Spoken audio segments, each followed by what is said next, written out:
하나님 말씀은 사무엘상 23장 1절로 14절 말씀입니다. 다윗이 여호와께 재차 묻습니다. 첫 번째 묻고 또다시 하나님께 물으며 그 말씀에 순종하는 다윗의 이야기가 오늘 본문입니다. 현재 반역자의 신세가 된 다윗에게 그가 가장 많이 경계해야 하고 관심을 집중해야 할 대상은 사울왕이었습니다. 사울은 분명히 하나님 앞에서 잘못된 행동을 하고 있었고 하나님의 제사장 가문 전체를 잔인하게 몰살시킬 정도로 영적으로나 정신적으로도 정상이 아닌 상태였기 때문에 그러한 사울에게 자신과 지금 자신을 따르는 모든 무리들이 사울에게 잡히면 전부 죽임을 당할 것은 자명한 사실이었기에 긴장을 하지 않을 수 없었던 것입니다. 이때 다윗이 그일라 사람들의 소식을 접한 것은 그가 유다 땅으로 돌아와 높지역 제사장 가문이 몰살당했다는 소식을 접한 후 두 번째로 접하게 된 소식이었습니다. 그런데 두 번째 소식은 첫 번째 접했던 소식과 다르게 자신이 상관하지 않으면 아무런 부담이 되지 않는 내용이었는데 다윗은 첫 번째 소식보다 더 심각하게 하나님께 물으며 스스로 부담감을 느끼고 있는 것이었습니다. 지금 다윗이 그일라 사람을 도와야 하는 문제를 하나님께 기도하는 것은 단지 그일라 사람들 때문만이 아니었습니다.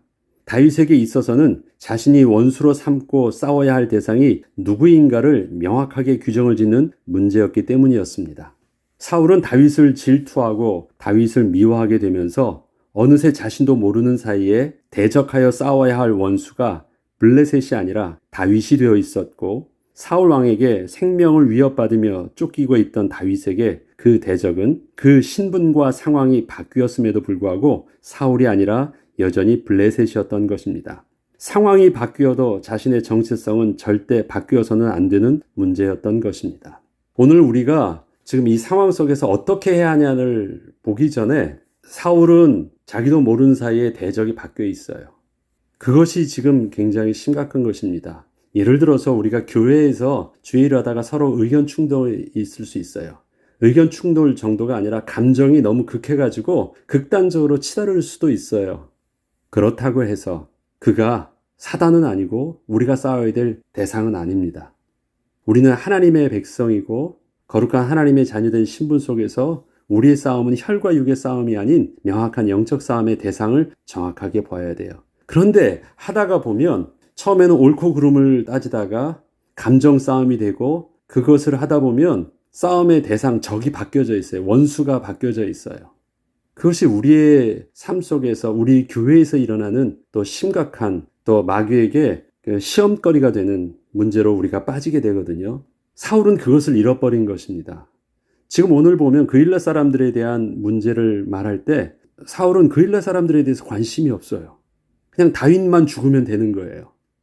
골리앗을 죽였을 때도 그것은 골리앗을 죽여야 되는 문제인데 다시 골리앗과 같은 블레셋과 싸우라고 해요. 그것은 골리앗과 싸워 이기라는 말이 아니었고 그렇게 싸워서 다윗이 죽으라는 말이에요. 그 말은 블레셋이 이기라는 말을 하고 있는 것이에요. 자기는 이렇게 바뀐 그 사울의 본래 모습을 자기는 보지 못하고 있습니다. 다윗은 이때 스스로 생각지 않고 정직하게 하나님께 묻게 된 것입니다. 자신의 생각과 백성들의 생각을 물으면 답은 어떻게 나올 것인지를 잘 알고 있었기 때문에 그가 하나님께 기도한 것은 자기 뜻을 내려놓겠다는 믿음의 결단이었습니다. 상식적으로 생각해 보아도 또 많은 자기를 따르는 무리들에게 물어보면 어떤 결과가 나올까요? 그거는 도와주면 안 된다는 것은 굉장히 상식적으로 나올 수 있는 결론이에요. 그래서 묻지 않습니다. 그래서 생각하지 않습니다. 기도해요. 이유는 무엇입니까? 하나님 뜻에 그냥 순종하겠다는 것이에요. 자기 뜻을 내려놓겠다라는 것입니다. 무엇을 해야 될지 몰라서 그렇게 하는 것이 아닙니다. 내 뜻대로 안 하겠다라는 것. 내가 기도하지 않으면 명확한 답이 나한테 있는데 그것을 스스로 포기하겠다고 하는 것입니다. 뭘 해야 될지 몰라서 그러는 것이 아닙니다. 다윗이 여호와께 묻기 시작합니다. 사람들이 다윗에게 전하여 이르되 보소서 블레셋 사람이 그일라를 쳐서 타작 마당을 탈취하더이다 하니 이에 다윗이 여호와께 묻자와 이르되 내가 가서 이 블레셋 사람들을 치리이까? 여호와께서 다윗에게 이르시되 가서 블레셋 사람들을 치고 구원하라 하시니 다윗의 사람들이 그에게 이르되 보소서 우리가 유다에 있기도 두렵거든 하물며 그일라에 가서 블레셋 사람들의 군대를 치는 일이니까 한지라. 다윗이 그일라 사람들의 소식을 들은 것은 블레셋 사람들이 이미 그일라를 쳐서 가축과 곡식들을 이미 탈취해간 후였습니다. 이미 엎질러진 물이었고 다 끝난 일이었습니다. 그런데 자신이 지금 저들을 생각할 여유가 있는 상황이 아님에도 불구하고 이 소식을 듣고 그 마음에 부담을 느끼고 있는 것입니다. 사실 그일라에 대한 관심은 사울이 가지고 있어야 했고 사울이 왕으로서 그일라를 책임져야만 했는데 사울은 다윗을 잡는 데에만 혈안이 되어 있어서 그일라는 어느 누구의 도움을 받을 수 없는 상황이었습니다. 다윗이 여호와께 물은 것은 지금 다윗이 모인 무리들 중에서 우두머리가 되어 있었음에도 불구하고 자신 또한 하나님의 인도하심에 스스로 몸을 맡기고 있었기 때문이었습니다. 내가 가서 이 블레셋 사람들을 치리이까? 다윗의 질문에는 두 가지 의미가 있었습니다. 첫 번째는 지금 우리의 형편에 그일라 사람들을 도와주는 것이 맞습니까? 라는 질문이었고, 두 번째는 지금 사울왕에게 쫓기는 이 상황에서 사울왕을 신경 쓰지 않고 여전히 우리가 블레셋을 상대해서 싸워야 하는 것이 맞습니까에 대한 질문이었습니다. 사울이 지금 하나님 볼 때에도 반역자고 또 우리가 피해자라면 우리의 싸움이 지금 사울이 돼야 되지 않겠습니까? 라고 묻는 것입니다. 둘을 동시에 할 수는 없었거든요. 다윗의 이러한 질문에 하나님께서는 즉시로 가서 블레셋 사람들을 치고 구원하라 말씀해 주셨습니다. 다윗이 하나님께 질문할 때마다 하나님의 뜻은 인간적으로 보면 자신의 상황을 전혀 고려하지 않으시고 말씀하시는 것 같았습니다. 그렇지만 하나님께서는 명확하게 너의 대적은 사울이 아니라 여전히 블레셋이다라는 것을 명확하게 말씀하여 주셨던 것입니다. 이처럼 그일라를 도우라는 하나님의 뜻에 대하여 다윗을 따르던 자들은 보소서 우리가 유다에 있기도 두렵거든 하물며 그일라에 가서 블레셋 사람들의 군대를 치는 일이니까 한지라. 내 코가 석자예요. 남 신경 쓸 일들이 없습니다. 그렇게 지금 말하고 있는데 그러면 전쟁에 능한 다윗이 이 사실들을 몰라서 그럴까요? 그래도 그렇게 순종하는 것입니다. 이렇게 다윗에게 자신들의 생각을 저들은 전하였습니다만 사실 이러한 마음은 다윗 또한 하나님께 드리고 싶은 말이기도 했기에 자기와 함께한 자들이 그일라를 돕는 것은 무모한 일이라 말을 하자 다윗은 저들의 의견을 들고 다시 한번 하나님께 나아가 더 하나님의 뜻을 구해보았습니다. 그러나 두 번째 주신 하나님의 뜻도 분명하게 그일라에 가서 저들을 구원하라는 것이었습니다. 자신은 지금 도망자의 신세이지만 자기의 직분은 여전히 대적 블레셋의 손에서 이스라엘을 구원해내는 것이었음을 거듭 알게 하여 주신 것이었습니다. 상황은 안 해야 되는데 자기의 신분과 정체성은 블레셋을 대적하여 싸우는 것이었습니다. 사울왕이 아니었던 것이에요. 이때의 다윗은 하나님의 말씀에 그대로 순종했습니다. 하나님의 뜻에 대하여 자신의 생각을 가지고 더하거나 빼지 않고 온전히 순종하는 길을 선택한 것입니다. 하나님께서는 다윗이 순종했을 때 어떠한 축복을 답으로 주시겠다는 약속을 주신 것도 아니셨지만 다윗은 그일라를 돕는 것이 하나님의 뜻이고 옳은 일임을 믿고 그렇게 한 것이었습니다.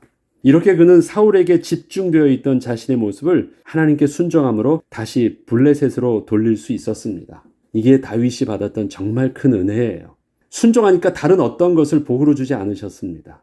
진짜 복은 무엇이었냐? 순종함을 통해서 다윗의 자신의 정체성을 잃지 않게 된 것입니다. 그러나 다윗은 하나님의 뜻에 순종하여 그일라를 다시 구원하였지만 결국 자기와 함께 있던 자들의 염려했던 대로 다윗이 그일라 지역에 온 것을 사울왕이 알게 되어 다윗은 또다시 급하게 피하지 않으면 안 되는 상황을 맞게 되었습니다. 이건 예상한 일이었어요. 그런데 여전히 그렇게 된 것입니다. 이때 다윗에게 들었던 생각은 우리가 그일라 사람을 도왔으니 혹시 그일라 사람들이 자신을 도와주지 않을까라는 생각도 있었으나 그일라에 대한 어떠한 기대도 하지 말고 저들을 떠나 도망하라는 하나님의 말씀에 따라 다윗은 바로 피했던 것입니다. 이처럼 다윗의 광야에서의 삶은 계속 쫓기는 삶의 연속이었습니다. 다윗이 하나님의 뜻을 따라 선한 일을 하였다고 해서 자신의 상황이 바뀌어지는 것도 아니었습니다. 다윗이 하나님의 뜻에 순종하면 하나님은 다윗의 편이 되어주셔서 당장에 다윗의 문제가 해결되는 것도 아니었습니다. 다윗은 계속해서 하나님의 뜻을 묻고 하나님의 뜻에 순종하는 길을 선택했지만 하나님의 뜻에 순종했을 때 발생할 수 있던 그 염려와 가능성들 또한 하나도 예상에 빗나감 없이 즉시로 맞이하게 되는 일을 계속 반복했던 것입니다. 이렇게 하나님께 순종하면 내게 이런 일들이 일어날 것인데 그 일들이 순종하고 일어난 거예요. 어느 면으로 그를 따르던 다윗을 이해하지 못하는 무리들 입장에서는요, 너무 미련한 것이에요. 이렇게 하면 안 될 것만 같은 일들은 계속 다윗은 선택하며 그렇게 나아간 것입니다. 그러나 그 순종을 통해서 다윗은 자신의 영적 정체성을 잃지 않을 수 있었습니다. 그렇다면 누구든지 예상할 수 있는 그 염려와 문제들이 여전히 다윗이 하나님께 순종함으로써 반복되고 있는 것처럼 보이고 있다면 무리들의 지도자로서 다윗은 어떻게 계속해서 자신의 리더십을 발휘할 수 있었을까요? 사무엘상 22장 7절로 8절에 보면 다윗이 그일라에 온 것을 사울이 또 알게 되었던 상황을 이렇게 기록하고 있습니다. 다윗이 그일라에 온 것을 어떤 사람이 사울에게 알림해 사울이 이르되 하나님이 그를 내 손에 넘기셨도다. 그가 문과 문 빗장이 있는 성읍에 들어갔으니 갇혔도다. 사울이 모든 백성을 군사로 불러 모으고 그일라로 내려가서 다윗과 그의 사람들을 애워싸려고 하더니 다윗은 전쟁을 아는 사람이고 전쟁만 한 장수입니다. 지역을 모르는 것도 아니고 어떻게 싸워야 되는지 모르지도 않는데 스스로 도망갈 수 없는 지금 사울의 표현은 무엇입니까? 문과 문 빗장에 갇혀서 그냥 딱 한 입에 쏙 먹을 수 있을 정도로 그런 전세가 수세로 몰린 형국인 것입니다. 사울은 다윗이 그일라로 온 것이 너무도 확실하게 다윗을 잡을 수 있는 기회라 생각을 하였습니다. 이렇게 쉽게 노출되고 제대로 도망을 갈 수도 없는 그일라를 도피처로 삼아서 그곳으로 들어갔다는 것은 하나님이 자기에게 다윗을 그냥 주시려는 뜻으로밖에 생각할 수 없을 정도로 행운과 같은 일이 일어난 것입니다. 사실 다윗이 이러한 위험성을 모르지는 않았지만 결국 상황은 다윗이 예상한 대로 안 좋은 방향대로 흘러갔습니다. 분명 사람들과 의견을 나누었다면 그일라를 돕는 일은 하지 않았을 것을 알면서도 다윗은 하나님께 나아가 하나님의 뜻을 구하고 또다시 사울을 피해 도망해야만 하는 상황으로 들어갔던 것입니다. 다윗이 아비아달에게 에봇을 가져오라고 합니다.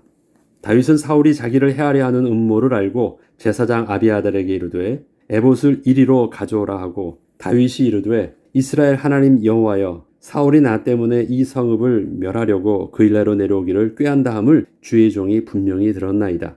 그일라 사람들이 나를 그의 손에 넘기겠나이까? 주의 종이 들은 대로 사울이 내려오겠나이까? 이스라엘의 하나님 여호와여 원하건대 주의 종에게 일러주옵소서 하니 여호와께서 이르시되 그가 내려오리라 하신지라. 아비아달은 노베에서 살아남은 유일한 제사장입니다. 그가 도망을 나와서 다윗에게 피한 것이었습니다.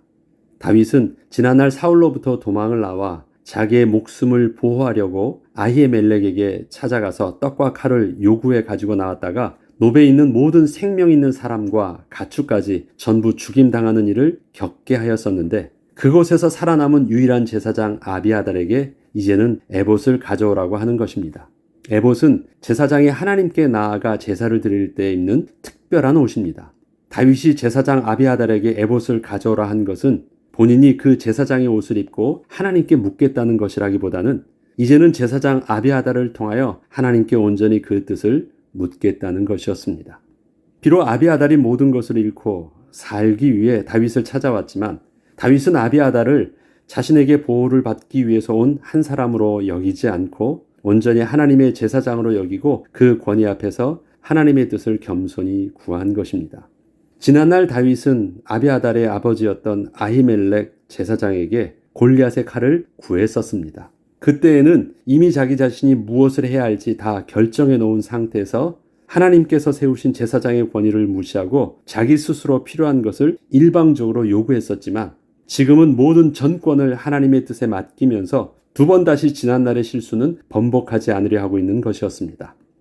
떠나야 하느냐? 그래도 잘 갖추어진 성읍을 방패 삼아 자기가 도왔던 그일라 사람들과 함께 버텨야 하느냐? 이에 대한 하나님의 답은 그일라 사람들이 너를 돕지 않고 넘길 것이니 너는 즉시로 그일라를 떠나라는 말씀이셨습니다. 어느덧 400명에서 이제는 600명으로 늘어난 자기의 부하들과 함께 다윗은 그일라를 떠나서 어디든 갈 수 있는 곳으로 자기의 몸을 피하였습니다. 다윗은 하나님의 뜻에 따라 무조건 도망을 쳤고 사울왕과 정면으로 맞서 싸우지는 않았습니다. 사울왕은 여전히 다윗이 싸워야 할 대적이 아니었던 것입니다. 사무엘상 23장 13절로 14절에는 다윗과 그의 사람 600명가량이 일어나 그일라를 떠나서 갈 수 있는 곳으로 갔더니 답은 없었다는 것이에요. 그러나 이것은 아니었다는 것을 알고 그냥 순종하면 나갔다는 것입니다. 다윗이 그일라에서 피한 것을 어떤 사람이 사울에게 말하며 사울이 가기를 그치니라. 다윗이 광야의 요새에도 있었고 또 십광야 산골에도 머물렀으므로 사울이 매일 찾되 하나님이 그를 그의 손에 넘기지 아니하시니라. 다윗은 상황에 따라 이곳저곳으로 피하는 생활을 계속하였지만 특이한 것이 있었습니다. 사울이 그 많은 숫자의 다윗과 그 함께한 무리들을 도무지 찾을 수 없었다는 것입니다. 이스라엘과 유다 광야는 그리 넓은 지역이 아닙니다. 다윗 한 사람이 몸을 숨기는 것이라면 도저히 찾을 수 없다고 말할 수도 있겠지만 장정만 600명가량 된 무리들이 사울왕의 추적을 피해 숨는다는 것은 거의 불가능에 가까웠음에도 불구하고 사울이 찾지 못하고 계속 숨을 수 있다는 것은 하나님의 특별한 섭리였기에 가능한 것이었습니다. 저들이 잘 숨은 것이 아니라 하나님께서 사울의 눈을 그냥 가리워 주신 것입니다. 이거 숨을 수 있는 입장이 아니에요. 1000명이 넘잖아요. 그 숫자가 어디를 간다고 해서 티가 안 나겠습니까? 잘 숨은 것이 아니라 사울의 눈을 가리워 주신 것입니다. 하나님께서 우리에게 날마다 베푸시는 일용할 양식의 응답은 우리의 처한 상황이 근본적으로 바뀌어지는 응답이 아닐 수 있습니다. 오늘 하루에 필요한 은혜를 얻게 되는 것은 맞다고 해도 그것은 여전히 광야의 삶 속에서 하나님의 인도하심을 받고 있는 것입니다. 광야의 삶의 상황이 안 바뀌었다라는 것입니다. 매일매일 살게 하시는 일용할 은혜는 있는데 여전히 삶의 곤고함과 고달픈 광야의 모습, 상황은 계속되고 있다는 것입니다. 우리는 날마다 우리의 삶에 좀 더 근본적인 변화가 있기를 원하는데 하나님은 늘 하루에 필요한 일용할 은혜로 우리와 함께하여 주십니다. 하나님께서는 이러한 광야에서의 40년간의 만나의 은혜에 대해서 이렇게 말씀하셨었습니다. 신명기 8장 2절로 3절에 보면 내 하나님 여호와께서 이 40년 동안에 내게 광야 길을 걷게 하신 길을 잘 한번 생각해 보라 이거예요. 되돌아보라. 이는 너를 낮추시며 너를 시험하사 내 마음이 어떠한지 그 명령을 지키는지 지키지 않는지 알려 하심이래요. 광야의 길이 시험하시고 낮추셨던 길이래요. 늘 가난한 모습이 있었대요. 또 너를 낮추시며 너를 줄이게 하시며 너도 알지 못하며 내 조상들도 알지 못하던 만나를 내게 먹이신 것은 사람이 떡으로만 사는 것이 아니요 여호와 입에서 나오는 모든 말씀으로 사는 줄을 내가 알게 하려 하심이라. 만나를 먹어서 굶어 죽지 않았어요. 영양실조 걸리지도 않았어요. 근데 그 만나를 먹는 삶은 낮추셨고 뭔가 2% 부족한 줄인 것이었어요. 다른 게 먹고 싶어. 늘 고향 생각나게 하는 음식이었다라는 것이에요. 만나는 그런 것이었대요. 하나님께서 만나를 주실 때 먹으면 도무지 다른 것 아무것도 생각나지 않는 정말 하늘 신령한 음식이었으면 얼마나 좋겠어요. 그러면 광야에서도 능히 살 수 있었을 것이에요. 그런데 하나님께서 주신 하늘 양식이었음에도 불구하고 그 양식은 늘 줄일 것이었대요. 배고픈 줄임이 아니었어요. 만족함이 없다라는 것이에요. 배는 불렀는데 만족함이 없어요. 여러분들이 미국에 살면서 왜 한국 음식을 먹습니까? 미국 음식이 배가 고파서 그래요? 아니에요. 그런데 한국 음식이 먹고 싶어. 그런 마음처럼 하늘 양식이 늘 그런 것입니다. 일용할 양식은 됐는데 낮추시고 줄일 만한 그런 갈급함이 있었다는 것이래요. 근데 하나님은 그렇게 하게 하셨대요. 그리고 그것으로 만족하지 못하게 하신 이유들이 그것 말고 하나님이 주신 다른 것, 하나님이 주신 말씀을 생명으로 붙잡아야 되는 이유를 알게 하시기 위해서 하나님은 일부러 그렇게 하셨다고 하시는 것입니다. 그것이 만나이셨대요. 만나가 이렇듯 결코 만족함을 주었던 것이 아니라고 하나님은 분명히 말씀하셨습니다. 그런데 되돌아보면 광야에서 하나님의 뜻을 따라 인도받는 삶이 고달파 보이긴 했지만 그것이 우리를 큰 문제로 빠지지도 않게 해주셨던 하나님의 도우심을 우리는 정직하게 되돌아봅니다. 다윗은 사울에게 이렇게 하나님의 뜻에 순종함으로 사울과 맞서 싸우지 않고 그저 도망치는 삶을 거의 10년이 넘도록 하였습니다. 사울을 죽일 만한 기회를 다윗은 2번이나 겪기도 했습니다. 그래도 죽이지 않았습니다. 이스라엘 백성은 40년을 광야에서 또 그렇게 인도받았습니다. 비록 그 기간이 너무도 길게만 보였지만 중요한 것은 광야의 삶이 하나님 백성의 삶 자체는 아니라는 것입니다. 광야의 삶은 하나님의 우리를 향하신 선하신 계획 속에서 지나가는 삶이었을 뿐이었습니다. 길어 보이고 짧아 보였지만 과정이었을 뿐이에요. 결론은 아니었습니다. 지나갑니다. 이런 말 있죠. 당모가지 비틀어도 새벽은 온다. 하나님이 지금 우리에게 주시는 인생의 시간표도 과정일 뿐입니다. 이게 우리의 결론이 아닙니다. 그것을 우리는 잊지 않는 것이 너무 중요합니다.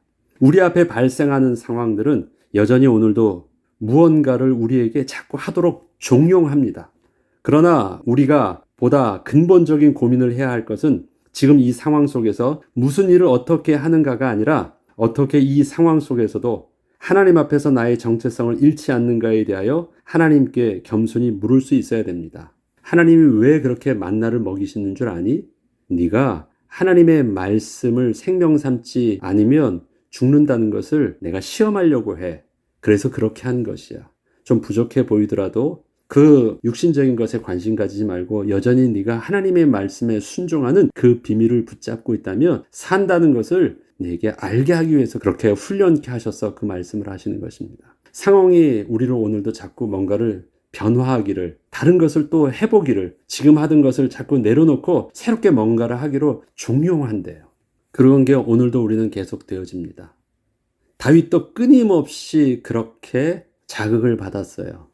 그때 그 앞에 가장 큰 시험거리는 사울이었습니다.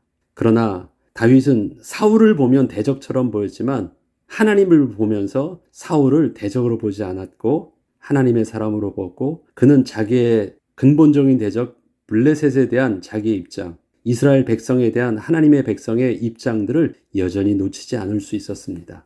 그래서 다윗은 결국 끝까지 자기를 지키고 하나님 앞에서의 그 약속된 축복을 온전히 누릴 수 있었습니다. 그런데 사울은 상황 앞에서, 다윗 앞에서 자기 자신을 잃어버렸어요. 그래서 인생이 그렇게 비참하게 바뀌게 된 것입니다. 무엇을 지금 얻는 것이 아니라 바뀌지 않는 것, 변하지 않는 것, 떡으로만 사는 것이 아니라, 상황이 바뀌면 내가 사는 것이 아니라 하나님의 말씀을 붙잡으며 내가 사는 것임을 오늘도 우리가 놓치지 않고 하나님 말씀에 집중하는 그 은혜를 오늘도 주의 말씀을 따라 인도받아야 되겠습니다. 다윗의 순종의 선택이 오늘은 해답이 되지 않는 것처럼 저와 여러분에게서도 그렇게 보일지 모릅니다. 그러나 그 순종의 선택들이 모여서 마침내 하나님의 약속들은 모순됨 없이 퍼즐 조각이 하나하나 잘 맞은 것처럼 잘 맞아서 성취되는 하나님의 약속 속에 우리는 있게 될 것입니다. 기도하겠습니다. 하나님, 우리의 미련한 눈으로 오늘을 바라보면 하나님의 말씀은 모순되어 보입니다. 그러나 영원하신 하나님의 언약 속에서 주의 말씀은 하나도 틀린 것이 없습니다.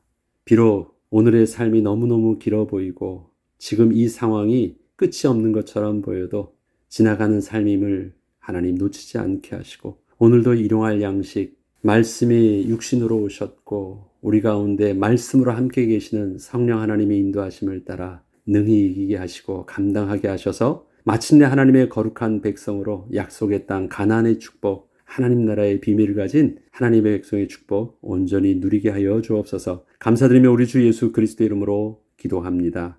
아멘.